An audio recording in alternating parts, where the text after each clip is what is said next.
Olá, muito bom dia para você, ligado na nossa Band TV, no ar mais um Boca no Trombone, o espaço de você, trabalhador, aposentado, servidor público, aqui no Grupo Bandeirantes de Comunicação. Muito obrigado à grande audiência em todo o estado do Rio Grande do Sul, para você que curte o Boca aqui na manhã de domingo, também na nossa Rádio Bandeirantes e aí nas nossas mídias sociais.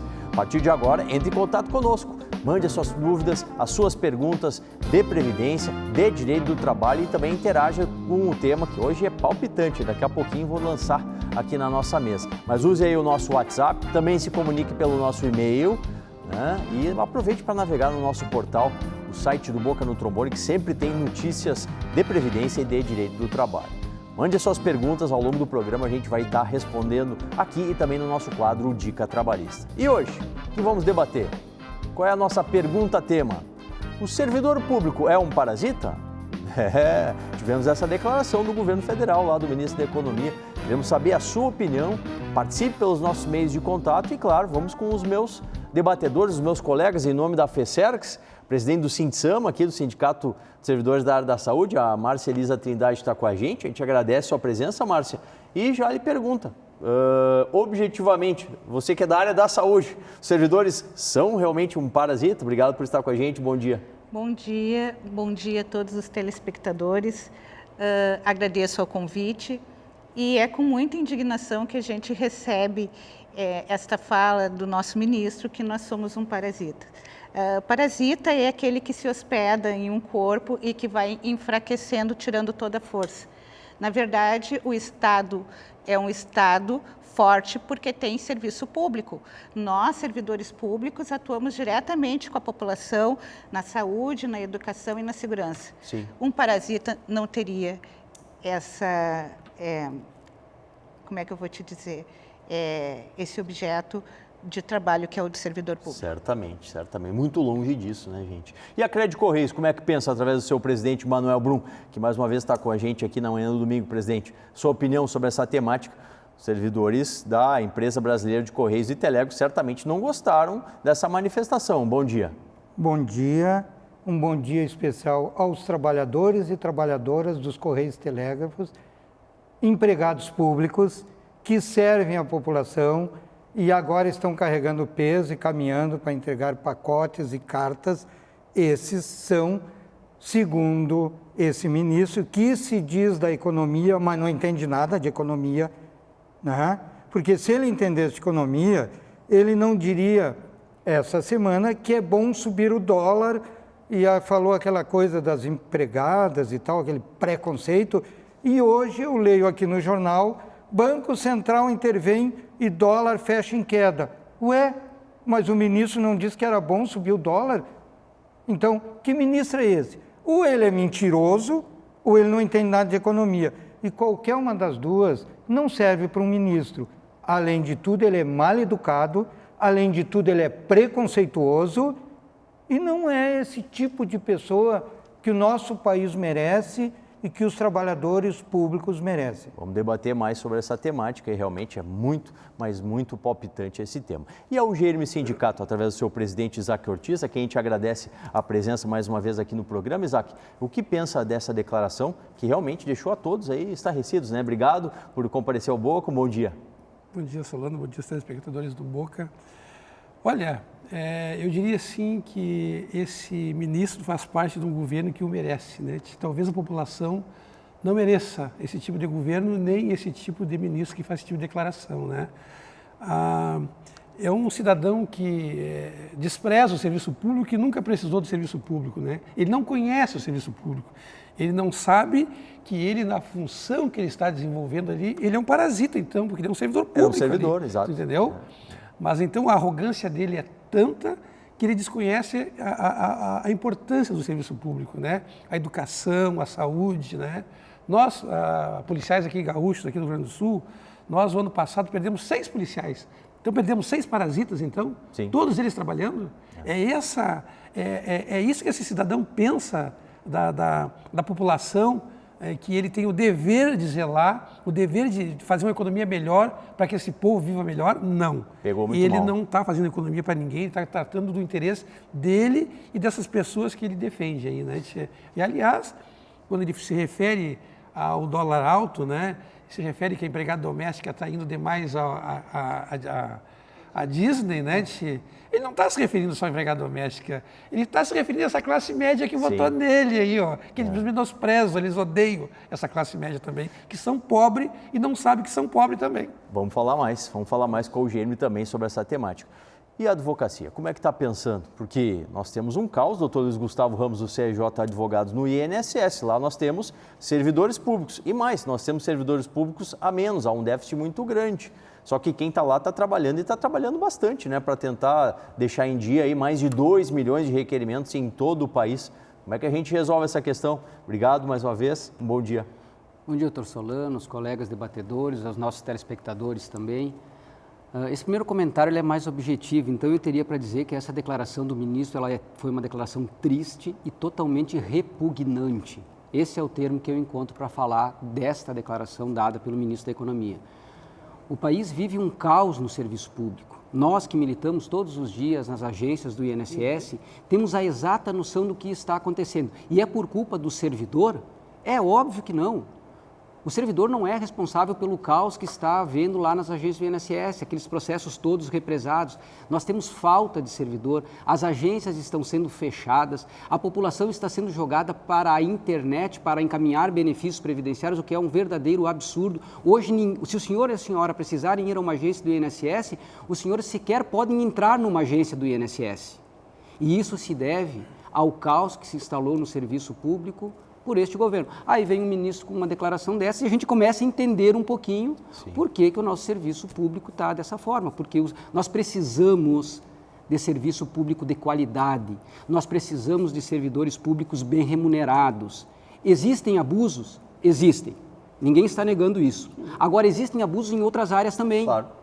Então, nós não podemos dizer que todos os ministros são parasitas. Nós não podemos dizer que todos os que trabalham lá na Casa Civil do governo federal são parasitas. Mas há excessos, é verdade. Agora, não podemos generalizar de forma nenhuma. É muito preocupante, né, quando a gente chega nessa generalização. Bom, participe aí do programa, mande a sua opinião sobre esse tema. Certamente vamos ter muitas questões aí para o debate.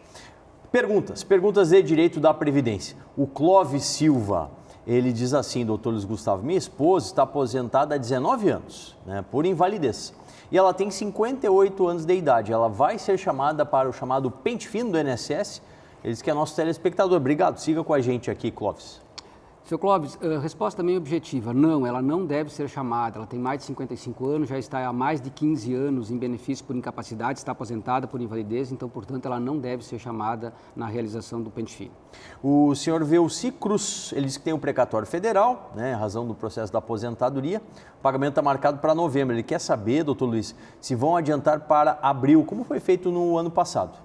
Não há essa notícia ainda. A previsão de pagamento dos precatórios federais alimentares está prevista a liberação lá para o mês de novembro desse ano e não há notícias nenhuma ainda sobre eventual antecipação no pagamento. O ano passado, os precatórios que eram para ser pagos no ano passado foram pagos realmente em abril. Agora, esse ano não se tem notícia nenhuma ainda.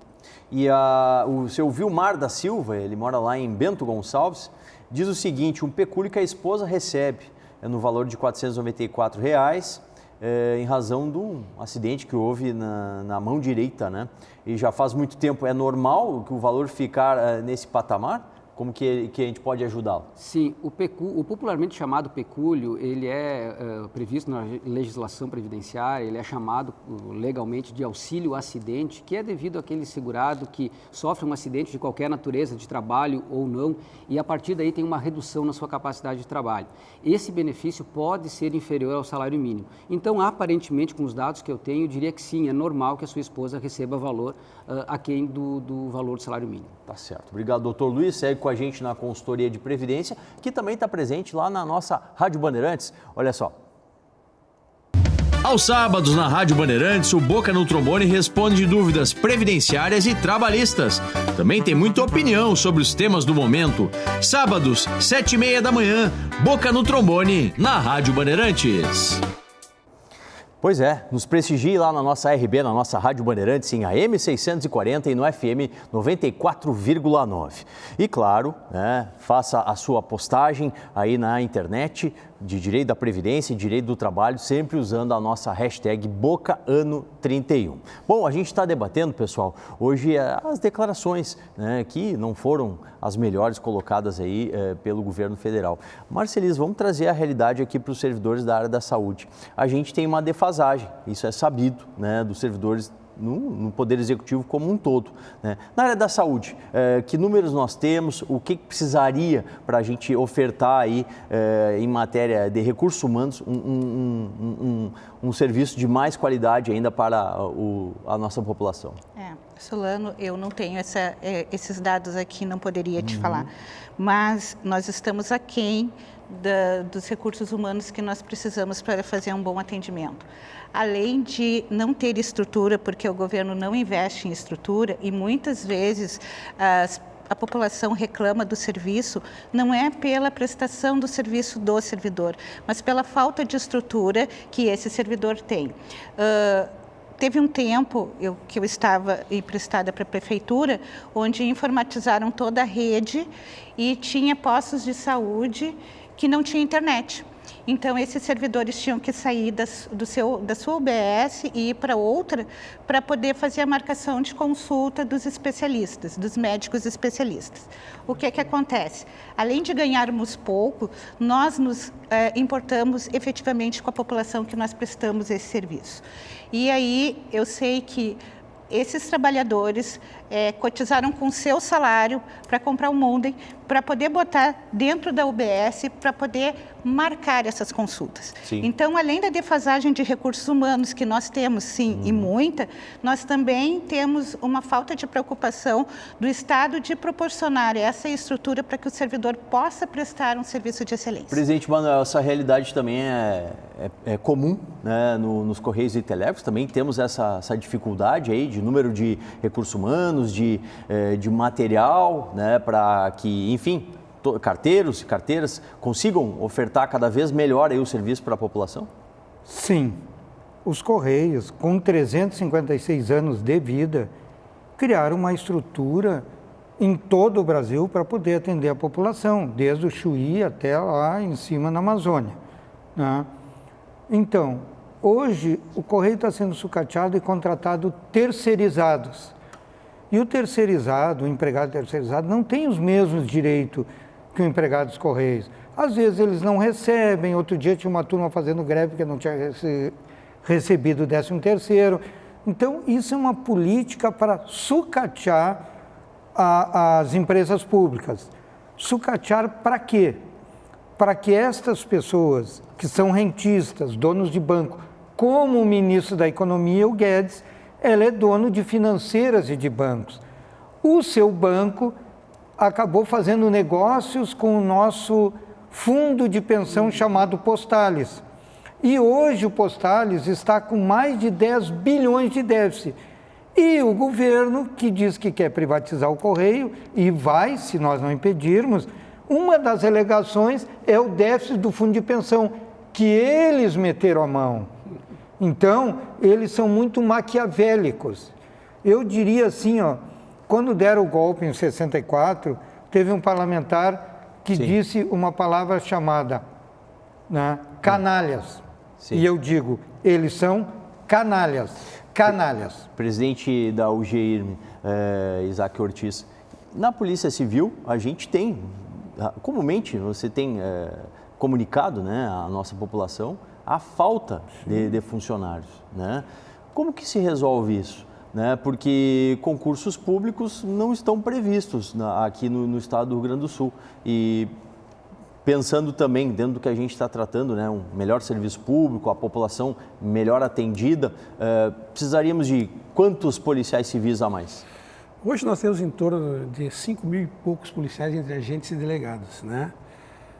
Dados da própria polícia, nós precisaríamos chegar a mais de 10 mil policiais hoje, com uma população de quase 12 milhões de habitantes aqui no Rio Grande do Sul, né?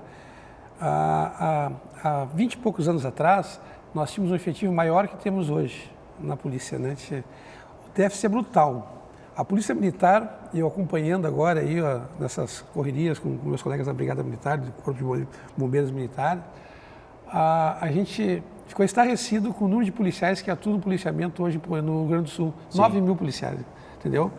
Já chegou a 20, né? Então, não precisa nem te dizer, temos um concurso na Polícia Civil, isso é importante.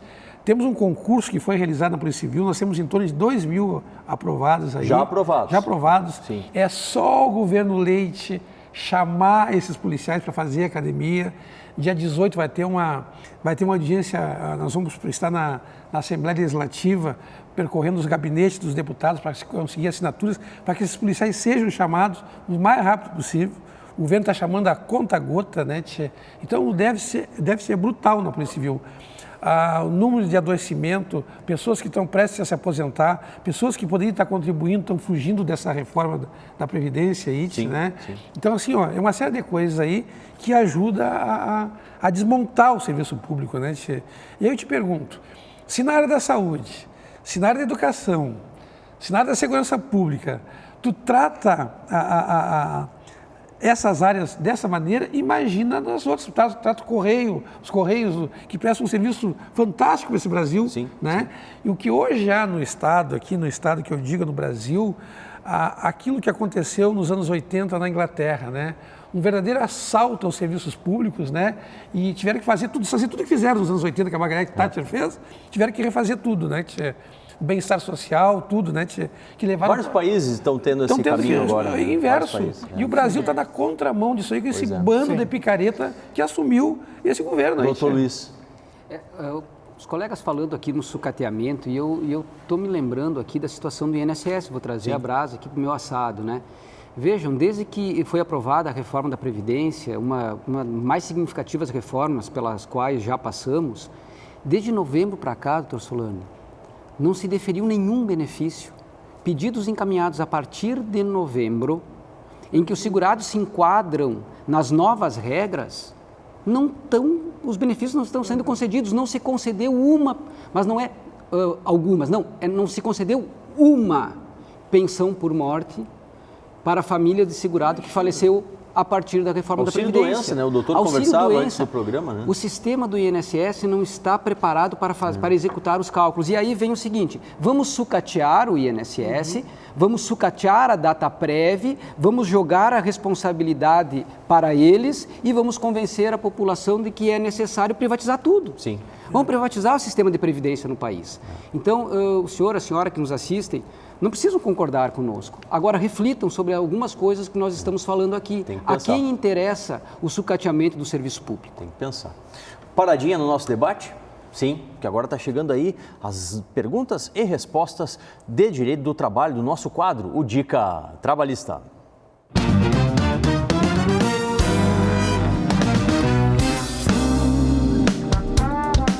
Bom dia, doutor Solano, bom dia aos colegas de mesa e a quem nos assiste. Hoje o quadro Dica Trabalhista responde a pergunta da Neuza. Ela relata que trabalhou num lar de idosos por 7 anos e saiu em agosto de 2019. Já foi dada a baixa na carteira, mas até o presente momento não foram pagas as suas verbas rescisórias. E ela quer saber o que pode ser feito em relação a isso. Bom, Neuza, eu aconselho a senhora a procurar um advogado de sua confiança para ingressar na Justiça do Trabalho com uma reclamatória trabalhista, fazendo a cobrança das suas verbas rescisórias acrescidas da multa do artigo 477, parágrafo 8º da CLT, que é a multa prevista quando a empresa não observa o prazo de 10 dias contados do término do contrato de trabalho para efetuar o pagamento das verbas rescisórias. E essa multa ela é no valor de um salário contratual. Além disso, nós temos o questionamento do Raul, de Dom Pedrito. Ele relata que trabalha numa empilhadeira a gás e não recebe o adicional de periculosidade. Ele quer saber se essa situação está correta. Bom, Raul, no seu caso, deve ser observado se é você mesmo que faz essa troca do gás da sua empilhadeira ou não. Se você não faz essa troca, não tem direito de receber o adicional de periculosidade. Agora, se é você mesmo que faz a troca, o abastecimento do gás da sua empilhadeira, e essa troca ela é uma troca frequente, de no mínimo 3 vezes por semana, durante 5, 10 minutos ou mais, os tribunais superiores do trabalho vêm entendendo que o senhor fará jus ao adicional de periculosidade. Claro que se isso for demandado na justiça, terá que passar por uma perícia técnica que fará toda essa avaliação. Tá certo? Então, no seu caso, tem que ser observado se você faz essa troca e com que frequência que ela é feita. Tá bom? Muito obrigado a todos, um abraço e até a próxima. Muito obrigado ao doutor Pedro Marcon, do Pedro Marcon Advocacia. Você pode mandar as dúvidas de direito trabalhista ainda durante o programa. Claro, a gente separa e coloca via internet aí nas nossas redes, né? Você tem o nosso canal lá no YouTube, que sempre tem uma programação toda especial no nosso Boca Digital. E claro, não deixe de nos seguir lá no Instagram, @programa Boca no Trombone, e conversar conosco em 140 caracteres lá na nossa conta no Twitter. É um pouquinho diferente, é @programa Boca, e a gente tem mais esse meio de contato para você. Mais dúvidas de previdência estão chegando para a gente. O Eloy, Dr. Luiz Gustavo Ramos, do CRJ Advogados, ele pede para o senhor falar sobre a PEC paralela e as regras de transição no cálculo, né, até 2025. Também conhecida como PEC da balela, né? Porque não vai. Eu acho difícil que muitas das coisas que estão se discutindo ali venham a ser aprovadas. Mas em relação ao cálculo, né? Hoje, até a reforma, as aposentadorias eram calculadas com base nas 80% maiores contribuições da vida contributiva. Então, as 20% menores contribuições eram retiradas, o que favorecia um cálculo, né? Com a reforma da Previdência, agora se inclui no cálculo todas as contribuições. Desde 94 para cá, todas as contribuições. Não há mais descarte, o que faz com que a média naturalmente caia.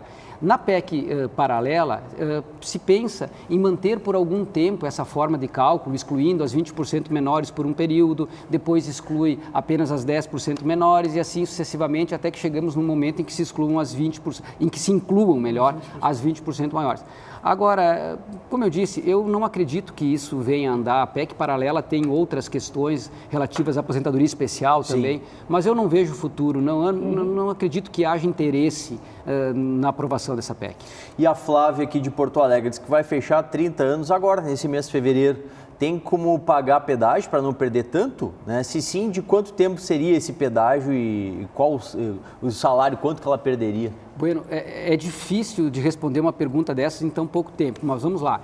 Se vai se fechar 30 anos agora em fevereiro, significa que em novembro lhe faltavam 3 meses para atingir os 30 anos. Então, o teu pedágio é 50% sobre esses 3 meses. Terás que trabalhar um mês e meio a mais. Poderás te aposentar com 30 anos, 1 mês e 15 dias. Agora, isso não significa que tu não vais perder. No cálculo da tua aposentadoria, segundo essa regra de transição, vai entrar o fator previdenciário. E a senhora vai perder e vai perder bastante.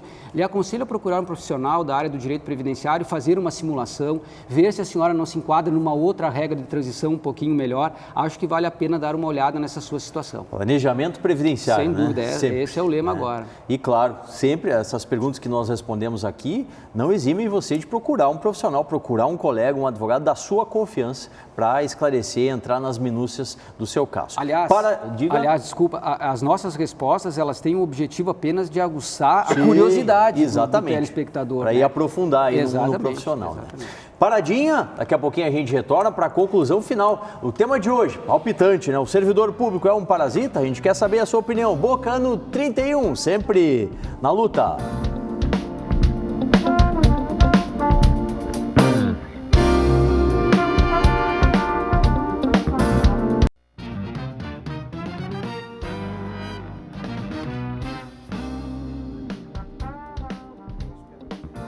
De volta com o Boca na manhã do seu domingo, aqui pela nossa Band TV. Mais uma vez, muito obrigado. A grande audiência em todo o estado do Rio Grande do Sul, sempre com esse nosso encontro, né, para tratar de temas que impactam em toda a sociedade, como é o de hoje, e também responder dúvidas de previdência e de direito do trabalho para você. Faço o convite para navegar nas nossas redes sociais, tem a nossa fanpage, tem o nosso canal lá no YouTube, tem também a nossa conta no Instagram e no Twitter e o nosso portal, olha, cardápio farto para você se divertir durante a semana. Márcia Elisa, em nome da FECER, você que também representa o Sindsama aqui no programa, é a sua conclusão final aí sobre essa temática. Bom, eu fico estarrecida que nós tenhamos num cargo como este, um ministro que não tem compostura para se expressar perante a sociedade. Falar que o servidor público, aquele que presta serviço à sociedade, aquele médico que trata o seu filho, aquele professor que faz a formação do seu filho, aquele agente de segurança que faz a segurança da sua família, seja um parasita. Sim. Todos nós prestamos concurso e entramos pela porta da frente. Não fomos convidados para um determinado tempo estar ali como servidor público do momento. Verdade. Esse sim é considerado um parasita. Presidente Manuel Brum, e a palavra final da Crédito Correios. Bom, eu falei há pouco que ou ele não entendia nada de economia ou era mentiroso. Aí eu estive meditando e cheguei à conclusão que ele é mentiroso mesmo. Também. Entende muito pouco de economia, mas ele é mentiroso. Ele disse, entre outras coisas, além do parasita, que o servidor público, o Estado gastava 90% do orçamento para pagar o servidor público. É mentira. Tá certo. Não chega nem a 30%. Então ele é mentiroso. E olha só, cada um que morre, cada um que é baleado, cada um que passa fome nesse país, este senhor tem que ser responsabilizado. Este governo tem que ser responsabilizado. Sim, sim. Nós não podemos deixar isso aí e esquecer amanhã ou depois. Nós temos que responsabilizar essas pessoas, porque além de mentiroso, eles são criminosos. Palavra da Crédito Correios aí com o presidente Manuel Brum. Isaac Ortiz e o Gênero Sindicato finalizando aí a participação. Eu acho que esse ministro é um criminoso, sim. Porque destilar o preconceito como ele destila, assim, verbalmente, não é necessário, e pratica, não é necessário, né? Ele ataca toda uma sociedade de trabalhadores também, né? E é mal intencionado e burro também, porque não sabe fazer conta, gastar 90% da arrecadação do Brasil, que deve estar em quase 3 trilhões, sabendo que tem índices que são predestinados para a saúde, para a educação. Né? Foi mal, né? foi mal. Aliás, ele vindo mal faz horas, né? A única coisa que ele faz bem é destruir esse país. Doutor Luiz Gustavo Ramos, uma última aqui. A Miriam, ela diz que é servidora pública, aliás, perdão, é a Rejane. Sofreu um acidente onde perdeu o movimento do joelho. O que ela tem que fazer para procurar os direitos? Se ela é contribuinte do INSS, ela é segurada, se ela está numa condição de segurada, ela tem que agendar uma perícia médica através do telefone 135 da Previdência Social e se submeter à perícia. Se ficar constatada a incapacidade para o trabalho, fará jus à concessão do auxílio-doença. E a Sônia, aproveitando que deu um tempinho, 60 de idade e 20 de contribuição, ela consegue se aposentar? Se a senhora completou 60 anos nesse ano de 2020, não. Esse ano a idade exigida para a aposentadoria é 60 anos e meio. Então a senhora precisa ainda de 6 meses de vida para aí sim poder requerer a aposentadoria. O tempo de contribuição necessário a senhora já tem, é 15 anos, a senhora tem 20. Falta apenas atingir 60 anos e 6 meses de idade. Daqui a pouquinho, né? Mais 6 meses consegue se aposentar. Agradeço muito ao Luiz, ao Isaac, ao Manuel e à Márcia por mais um Boca no Trombone, né? E você, novamente, reforça o convite, navegue aí nas nossas redes sociais. A nossa fanpage está à disposição, lá tem vídeos aqui da Band TV, da Rádio Bandeirantes, tem o nosso portal, o programa bocanotrombone.com.br, o site que tem notícias de previdência e de direito do trabalho e também todos os programas da Rádio Bandeirantes e também aqui da nossa Band TV. E a gente se comunica, troca figurinhas aí lá pela conta no Twitter e também no Instagram. No Boca, encontro marcado, domingo que vem aqui na Band TV a partir das 8h30 da manhã com mais uma edição do Boca. 31 anos, sempre na luta.